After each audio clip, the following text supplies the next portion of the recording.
করেছেন আর কান্নাও করেছেন আপনি নিজে। কিয়ামতের বয়ান করতে গিয়ে নবী আপনি কান্না করেছেন, আমরাও কান্না করেছি।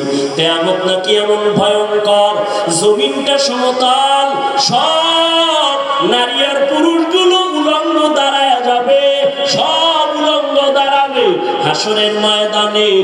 সূর্যের গরম যখন শুরু হবে, মাটির জমিনটা সূর্যের গরমে তামা হয়ে যাবে।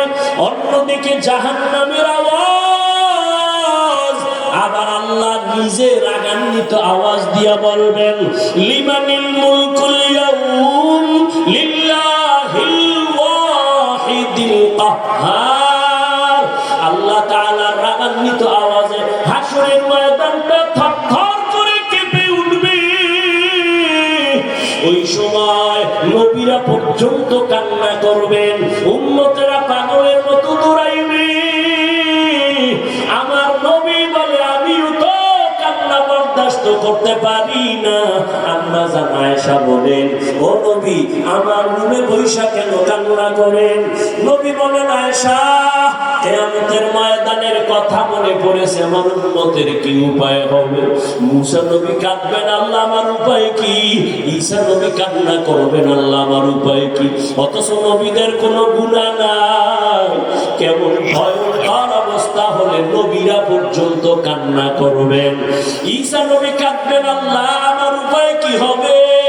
উম্মতেরা যাবে সুপারিশের জন্য, বলবে, যাও যাও, আমার দ্বারা সুপারিশ করা সম্ভব না।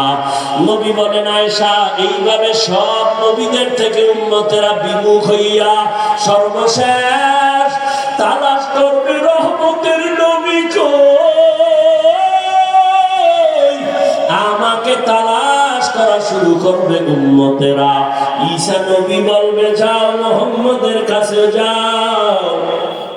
কোন বর্ণনায় আছে ঈসা নবী উম্মতের জায়গা দিয়া নবীর কাছে নিয়ে আসবেন। আম্মা জান আয়েশা বলেন, ইয়া রাসূলুল্লাহ, ওই সময় কি মহিলারা উলঙ্গ? বলে হ্যাঁ। কয় পুরুষেরা উলঙ্গ? বলে হ্যাঁ। কারো কি লজ্জা লাগবে না? নবী বলেন, আয়েশা, হাসরের মাঠ এমন ভয়ঙ্কর হবে, সূর্যের গরমে মেয়েরা